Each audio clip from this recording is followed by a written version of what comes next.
함께 이사야 1장을 다 펴시고요.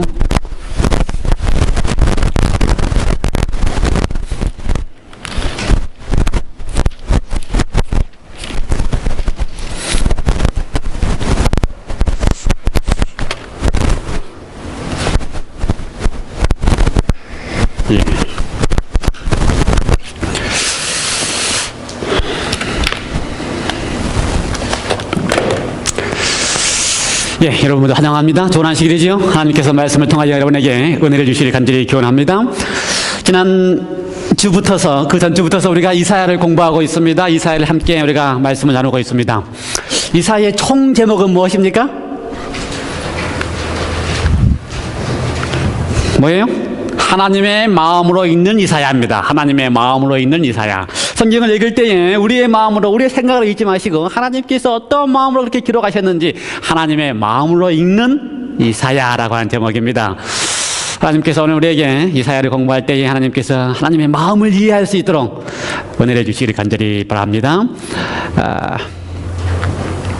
지난 주일에 우리가 이사야서를 처음 시작했는데요. 한번 잠깐 리뷰해 볼까요?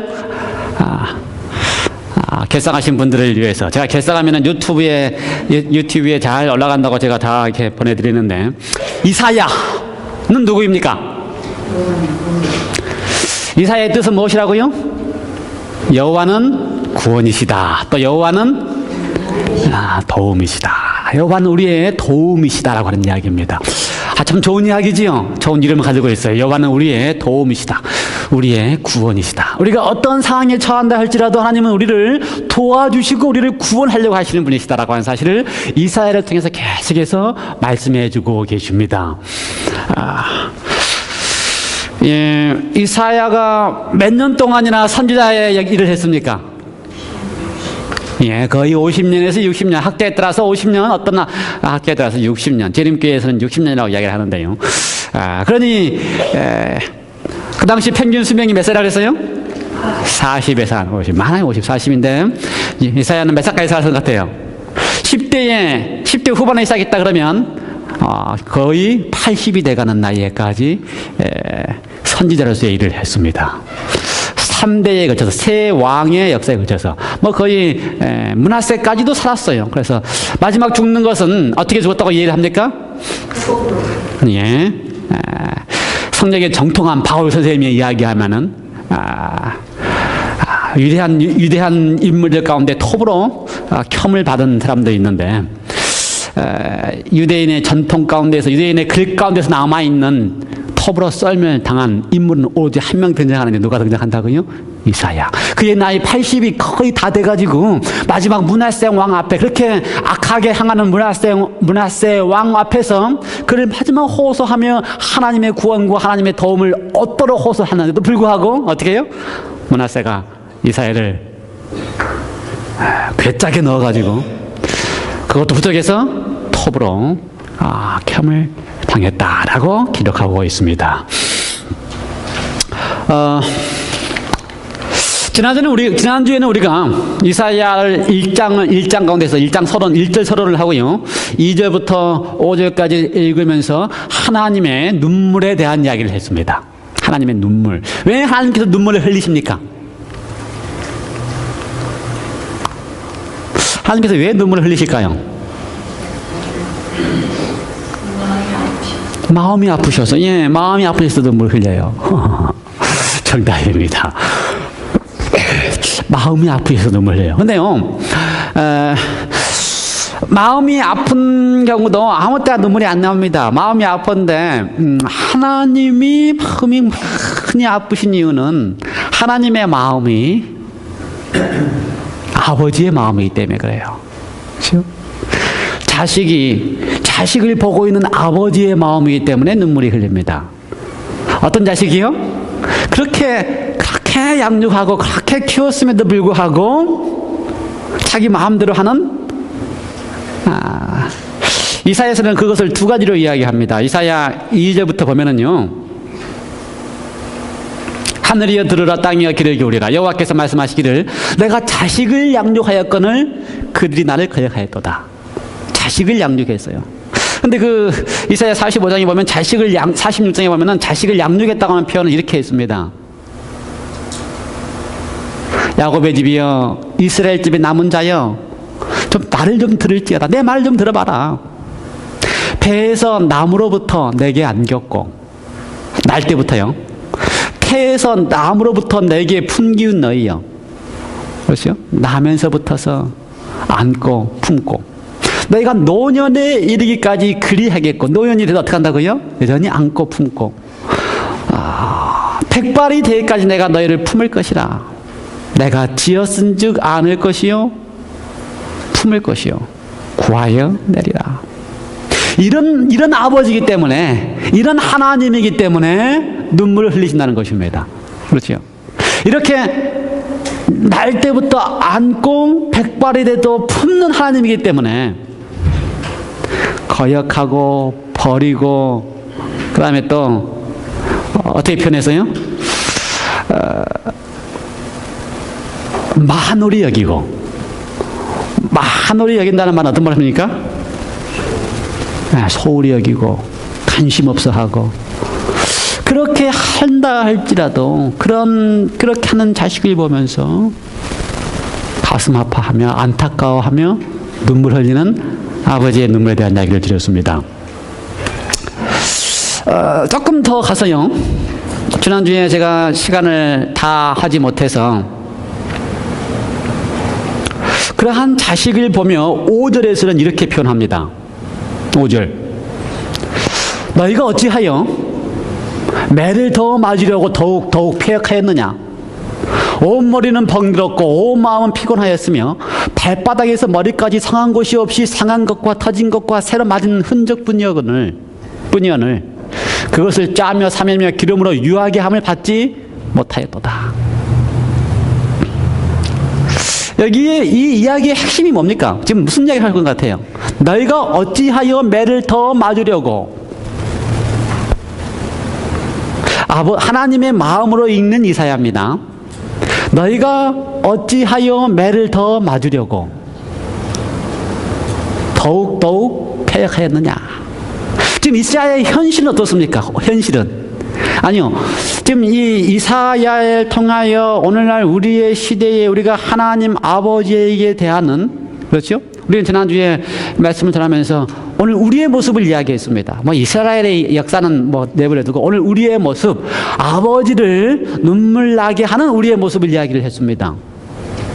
온 머리는 병들고 온 마음은 피곤하고 발바닥에서 머리까지 상한 것이 없이 상한 것과 터진 것과 새로 맞은 흔적뿐인 우리의 모습.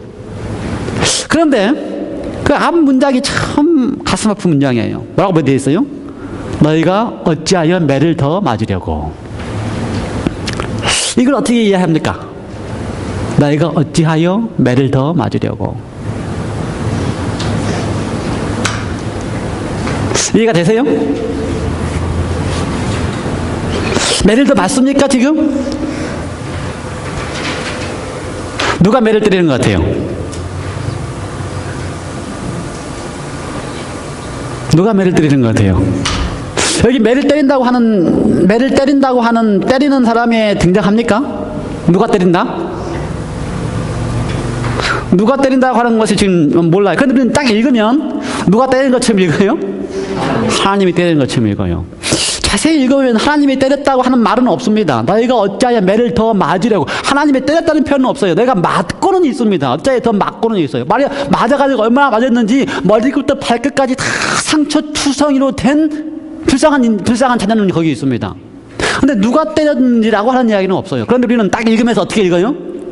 하나님이 때린 걸로 있습니다. 그러니까 그렇게 오해하지 말고 하나님이 때렸을 리가 없다라고 읽으면 그렇게 안 읽어집니다. 하나님은 지금 때리려고 하는 게 아니고요, 맞고 있는, 더 맞지 말라고 호소하고 있는 것입니다. 머리끝부터 발끝까지 맞아서 그렇게 고통당하고 있어서 내가 가슴이 아픈데 더 이상 어떻게 하지 말라고요? 맞지 말라고 호소하고 있는 것이지, 더 하나님이 때렸다라고 말씀하고 있는 게 아닙니다. 그러니까 하나님의 눈물은 참 지금 이 맞고 맞아서 정말 발끝부터 머리끝까지 상처뿐이 있는 이 불쌍한 자녀들을 보면서 눈물을 흘리고 있는 것입니다. 우리는 많은 경우에 하나님을 부모와 하나님을 이렇게 잘 연관지어서 이야기를 합니다. 그럴 때가 많이 있어요. 그래가지고 사랑의 매가 있지 않느냐라고 이야기를 합니다. 사랑의 매 있어요? 있어요? 네. 사랑의 매 때립니까? 우리가 자녀를 때릴 때 사랑의 매라고 때립니까? 잘 되라고 때린다고 생각을 합니다. 그래서 하나님도 사랑의 매를 때리고 하나님도 자식 잘 되라고 사랑의 매를 때린다 이렇게 생각을 합니다. 그렇게 또 이야기를 많이 해요. 신학 목사님도 그렇게 많이 이야기를 해요. 그게 저는 맞았다 틀렸다가 아니고, 여러분, 그러니까 제가 이야기를 해서 제 말이 다 맞다고 생각하지 마시고, 제가 믿는 바에 의하면은, 제가 생각하는 바에 의하면은 참 과연 그럴까라고 저는 고민을 합니다. 제 경험을 봤을 때에 저는 사랑의 매를 잘 못 때리거든요. 사실 사랑의 매라고 말은 하지만 사랑의 매가 아닌 것을 제가 제 자신을 보거든요. 애가 잘못하면 저는 사랑의 매가 되기 전에 제가 제 흥분에 못 이겨서 애를 혼내지 사랑의 매가 안 돼요. 그러니 하나님은 나하고 다르죠. 그러니까 하나님은 저희가 그러는데 우리 가운데 정말 사랑의 매, 눈물 흘리면서 사랑의 매를 때리는 부모가 혹시 있을지 모르겠어요. 그러나 대부분의 경우는 자기화 못 이겨서 자기 컨트롤 못해서 때리면서 뭐라 그래요? 사랑의 매라고 잘 되다 이렇게 해요. 하나님은 다르기 때문에 하나님은 정말 사랑의 매를 때릴 수 있을까? 근데 사랑의 매는요, 맞는 사람이, 그렇죠? 그걸 사랑의 매로 알고 받아야지만 사랑의 매입니다. 때리는 사람이 아무리 사랑의 매라고 이야기해도, 그렇죠? 아무리 너 잘 되라고 하는 이야기를 해도 듣는 사람, 받는 사람이 그것이 고통이고 아픔이면 그건 사랑의 매가 아닙니다. 이해가 돼요? 무슨 말인지? 나는 그렇게 하지만 자녀가 마음속에서 맞으면서 분을 참고 있으면 그건 아무리 내가 사랑의 매라고 이야기해도 그거는 사랑의 매가 아니다 이거예요. 그러니까 하나님이 우리를 향하여 혹 사랑의 매를 때린다 할지라도 내가 그걸 사랑의 매라고 못 느끼고 있으면 그건 사랑의 매가 아니라 이 말입니다. 무슨 말 이해가 됐습니까? 그러므로 하나님이 함부로 우리를 사랑해서 사랑의 매를 때리려고 해도 내가 준비가 안 됐으면 때릴 수가 없어요. 왜요? 나는 그걸 사랑의 매를 안 받기 때문에. 그러므로 하나님께서 사랑의 매를 때리시기가 참으로 어렵습니다. 때리기가 어려워요. 그래서 사랑의 매가 과연 있을까? 그럴 것 같지 않아요. 왜? 나는 그걸 사랑의 매를 모르고 있으면 사랑의 매가 아니기 때문에. 그러므로 하나님은 사랑의 매를 때리실 수가 없습니다. 하나님은 사랑의 매를 때리는 게 아니고 맞아서, 누구인가에 의해서 맞아서, 그렇죠? 누군가에 의해서 맞아서 정말 상처투성인 그 자식을 향하여 눈물로 보고 있을 수밖에 없는 분이 바로 하나님이라는 말입니다. 그럼 누가 그렇게 때릴까요? 누가 이렇게 고통을 줄까요? 죄인을 그렇게 고통스럽게 하는 건 누굽니까? 사단이에요, 사단. 그렇죠? 죄인에게 고통스럽게 하는 건 사단입니다. 그래서 하나님은 죄인을 보실 때에 어떻게 보시는지 아세요?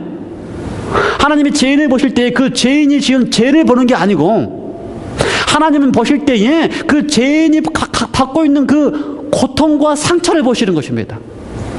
여러분, 지난 한 주일 동안 우리의 삶 속에서 하나님 앞에 어떻게 잘못하게 해왔다 할지라도 하나님은 우리의 죄를 보는 게 아니고 뭘 보신다고요? 그가 당하고 있는, 사단이 준 고통으로 당하고 있는, 머리끝부터 발끝까지 당하고 있는 상처로 여러분을 보고 계신다는 것입니다. 여러분, 지금 다 이렇게 앉아 계시는데 사실 우리 속에는 다 어떻다고요? 상처투성이에요. 상처투성이에요. 무릎이 아픈 상처도 있고, 머리가 아픈 우리 정기사님 머리 아프다는 상처도 있고, 가슴이 아픈 상처도 있고. 왜요? 우리가 이 죄인이라고 하는 삶을 살아가면서 오는 온 상처가 우리가 가지고 있기 때문에. 그런데 우리가 그 죄로 인한 우리 죄를 보지 아니하시고 상처를 가지고 온 그 상처로 보아주고 계신다 이 말입니다.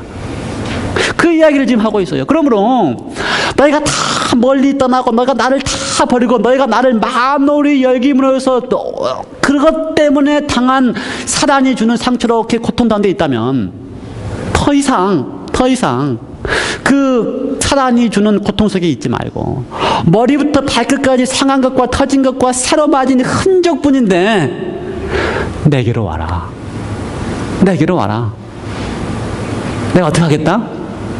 싸매주고 기름 발라주고 내가 다시 너를 품어주겠다. 내게로 와라. 저는 오늘 제목이요. 오늘 설교 제목이 제발 와서 얘기 좀 하자. 제발 와서 얘기 좀 하자. 이 말씀이 어디서 나온지 아십니까? 1장 18절입니다. 1장 18절. 여호와께서 말씀하시되 우리가 서로 변론하자. 성경을 이렇게 써놨어요. 뭐라고 써놨어요? 여호와께서 말씀하시되 와서 우리가 서로 변론하자. 그런데 저는요 그걸 그렇게 읽고 싶지가 않아요. 이거 참 그게 무슨 말처럼 느끼십니까?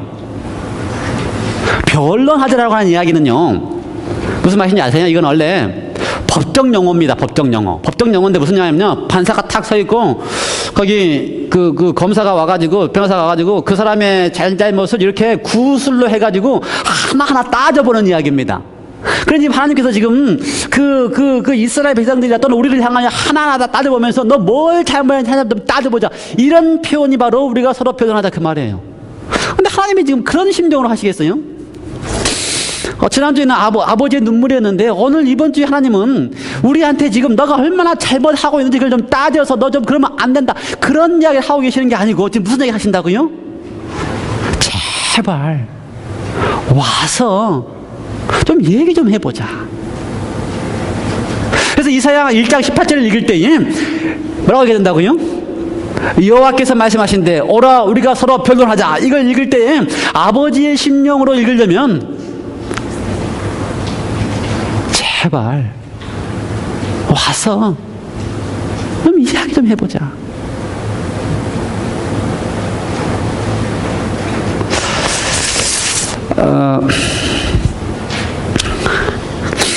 두 번째 이사야의 이야기를 가운데 쭉 보면요, 9절부터 이렇게 쭉 전개를 해 나가면서 어떠한 모습인지를 설명을 합니다. 우리의 모습이 어떤, 이스라엘의 모습이 아니고 지금 우리의 모습이 어떤 모습인지를 설명을 합니다. 우리의 모습이요. 어떻게 전개 나갔습니까? 10절, 11절. 여호와께서 말씀하신데 너희의 무수한 재물이 내게 무엇이 유익하뇨?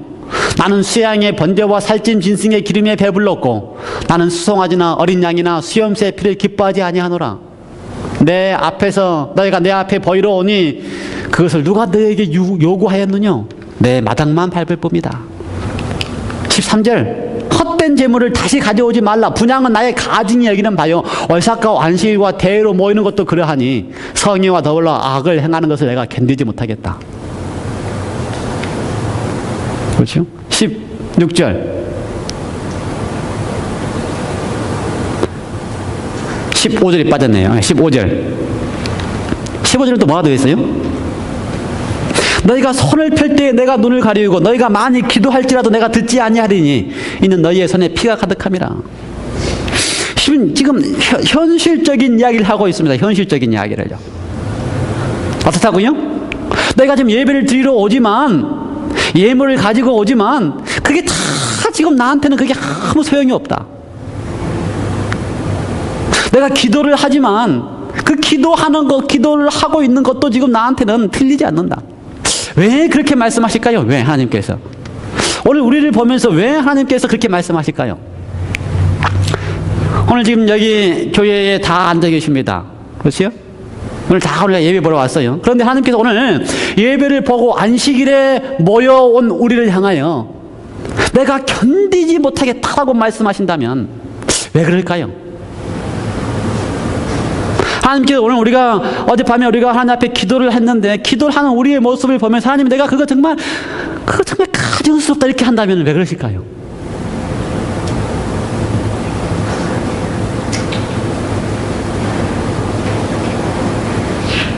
그런 생각 해보셨습니까? 왜 하나님께서 나를 향하여 그런 말씀을 하실까?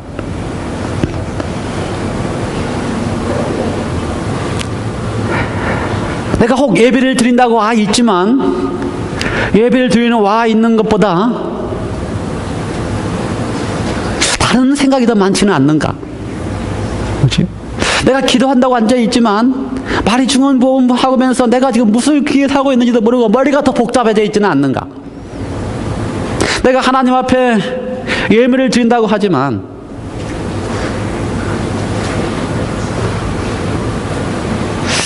지금 그 이야기를 하고 있는 것입니다. 정말 너가 마음으로부터서 우러나와서 하나님과의 관계를 맺고 싶어 하느냐? 한번 이야기 좀 해보자는 것입니다. 너의 모습이 어떻고, 아니, 나는 너를 좀 이렇게 좀 책증하거나 너에게 잔소리를 하려고 하는 게 아니고, 좀 제발 좀 와서 나하고 좀 이야기 좀 해보자. 내 마음을 좀 알아달라. 그 호소를 지금 하고 계시는 것입니다. 요즘 시대는요, 대화가 참 어려운 시대입니다. 대화가 참 안 되는 시대예요. 그렇죠? 어제 어떤 친구가 저 페이스북에 이렇게 애니메이션 동영상을 하나 보내왔는데, 제가 다시 살려 했더니 그냥 다 지나가가지고 안 나와요. 어떤 동영상이냐면, 누가 만든 동영상이냐면은 이 만화 동영상인데, 모든 사람들이 다, 모든 그 만화의 대상들이 다 스마트폰만 가지고 걸어가는 것입니다. 다 걸어가. 그래서 웅덩이가 이렇게 빠져 있는 것도 모르고 보고 가다가 빠지고, 뒷사람도 보고 가다가 빠지고, 세상을 지금 풍자하는 것입니다. 아무도 안 봐주고 스마트만 보고 있는 시대를 이야기하고 있는 거예요. 그런데 거기 아이가 그것이 너무나 가슴이 아파가지고 고층 빌딩에서 떨어지는데, 사람들은 그 아이가 떨어지는 걸 보는 게 아니고 뭘 해요? 스마트폰으로 사진 찍는 것만 하고 있는 거예요. 그게 현 시대를 이야기해요. 스마트폰 시대. 우리 집도요, 언제부턴지 저녁밥 먹으려면요, 막내 아이는 자기가 보고 있는 이 탭 가지고 자기가 보고 있는 그 뭡니까? 아이들 프로 보고 있고요. 어느 때는 엄마는 자기가 듣고 있는 유튜브에 간증 듣고 있고요. 아빠는 스마트폰 보면서 자기가 보고, 딸은 넷이 다서 뭐 따로 살고 있어요. 밥 먹으면서도. 이렇게 대화가 안 되는 시대에 살고 있어요. 오늘 우리가 금요일 저녁보다 간증을 잘 하시니까, 저는 간증 승수에 안 들어있으니까 저도 좀 제 간증을 좀 하면요, 지금 결혼 생활 26년 됐는데 제가 오랜 세월 동안 제 집사람하고 대화가 참 안 되는 사람이었습니다. 목사가 이러면 안 되죠.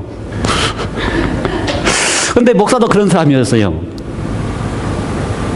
우리 집사람은요, 이렇게 신앙 이야기를 참 좋아하는,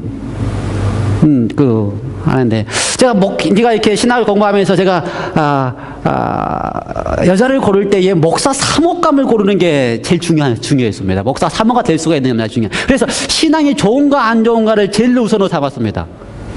그래서 예배 시간에 교회를 제일 일찍 온다든가, 새벽에 일찍 일어나서 새벽기도 하다가, 이런 걸 가장 중요시 봤기 때문에 결혼을 했는데, 그러니 얼마나 신앙적인 이야기를 좋아하겠습니까? 그런데 이 약한 목사는 아내가 제 설교보다 다른 누구의 설교나 감화나 감동 이야기를 하면요, 이 약한 목사는요, 자존심이 상해요. 제 설교 이야기 잘했다 이야기를 해야지, 누군가에게서 다른 사람에게서 감화나 감동을 받아서 이야기를 하면 제 자존심이 상한다고요. 약한 목사가. 제가 그것 때문에 참 많이 싸웠습니다. 집사람하고 저하고. 참 많이 싸웠어요. 왜냐하면 집사람은 그것이 좋기 때문에 그런 얘기를 저한테 하거든요. 저는 그걸 들으면 자존심이 상해가지고 팍 나와요. 그래서 그거에 대해서 비판을 하고 반론을 하고 항상 그래요. 그러니 싸워요. 그게 싸워요. 그렇게 하기를 아주 오래 했습니다. 제가 솔직히 고민하면요.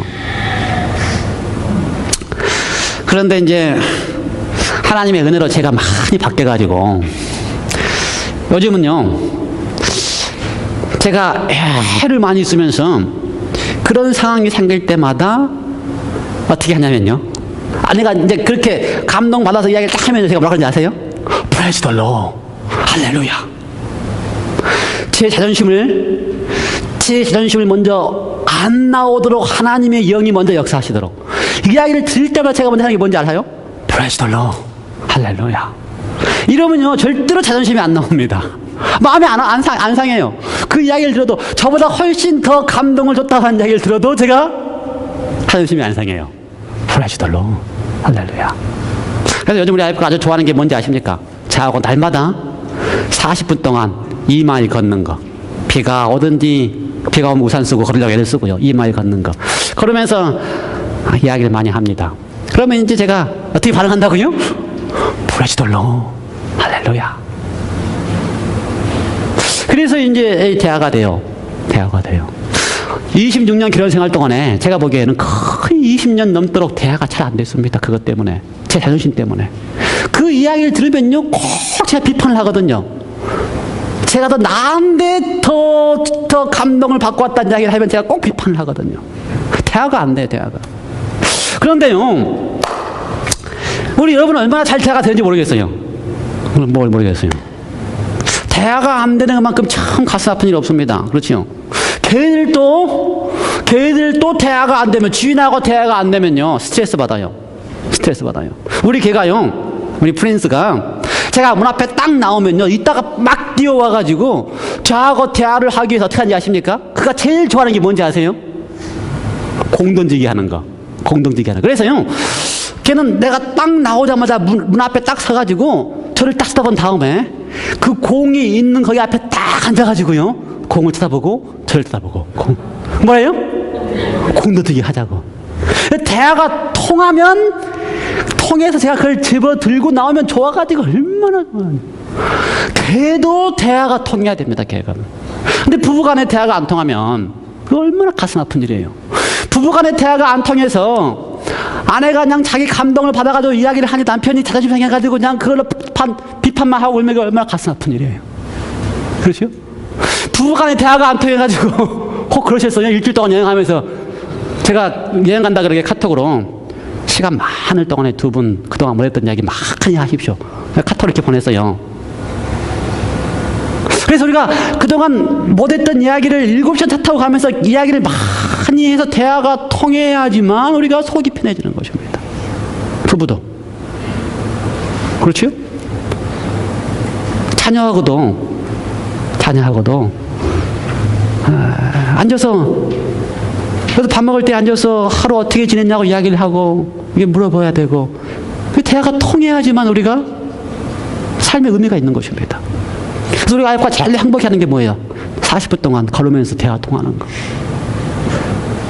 그런데 하나님께서 지금 우리에게 하고 싶은 말씀은 대화를 좀 하자는 것입니다. 대화를.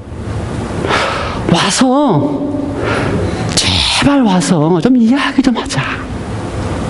대화가 좀 통하도록 좀 해보자는 것입니다. 여러분, 사실 이 이사야 1장 18절이 모든 성경의 핵심입니다. 이사야 1장 18절. 다시 한번 읽어볼까요? 이사야 1장 18절을 잘 읽어야 됩니다. 잘 읽어야 돼요. 어떻게 되어 있어요? 여호와께서 말씀하시되 오라 우리가 서로 변론하자. 이걸 어떻게 잘 읽어야 된다고요? 이 말씀에 진짜 하나님의 마음으로 읽는 이 핵심은 뭐라고요? 제발 와서 얘기 좀 해보자. 다시요. 이사야 1장 18절 어떻게 읽어야 된다고요? 다시 한번 읽어보세요, 여러분이. 이야기 좀 하자 그러면 너무 정통이고 얘기 좀 해보자. 제발 와서 얘기 좀 해보자. 이게 지금 이사야 1장 18절의 말입니다. 그런데 이 이사야 1장 18절 제발 와서 얘기 좀 해보자. 이게 성경 전체의 주제입니다. 성경 전체의 주제예요. 무슨 말인지 아시겠어요? 왜 이게 성경 전체의 주제냐? 창세기 3장에 보면요, 아담과 하와가 하나님 앞에 범죄한 다음에 하나님이 제일 처음에 한 게 그겁니다. 3장 9절. 아담아, 내가 어디 있냐? 아담아, 내가 어디 있니? 이거 절대로 무섭게 얘기 많이 나랬습니다. 절대 하나님의 무서운 음성이 아니에요. 지금 어떤 음성이라고요? 제발 와서 얘기 좀 해보자라고 하는 음성이라 이 말입니다. 아담아, 내가 어디 있니? 이게 성경 전체의 주제예요. 이게 하나님의 마음입니다. 그렇죠? 우리의 모습이 하나님이 보시기에는, 죄인의 모습이 하나님이 보시기에는 머리부터 발끝까지 상처뿐이기 때문에 그 죄인을 보시고 내가 어딨니? 시편에, 아니요, 신약에 가면 예수님께서 이 땅에 오셔서요, 신약 전체의 주제는 누가복음 15장입니다. 누가복음 15장에 보면 세 개의 비유가 나오는데요. 그 비유에 다 어떻게 됐어요? 내가 찾도록 다니지 아니하겠느냐. 세 비유에 다 내가 찾도록 다니지 아니하겠느냐. 왜요? 찾아가지고 그 죄인과 더불어서 좀 이야기를 좀 해보자 하는 것이 하나님의 심정이기 때문에. 그래서요, 이런 양을 찾아도 찾도록 찾고요, 이런 동전을 찾아도 찾도록 찾고요, 집 나간 아들도 문 앞에 서가지고 올 때까지 기다리면서 상가가 뭔데 아버지가 그 아들을 알아보고 달려가서 깨어났다라고 하는 표현이 바로 뭐라고요? 와서 좀 얘기 좀 해보자.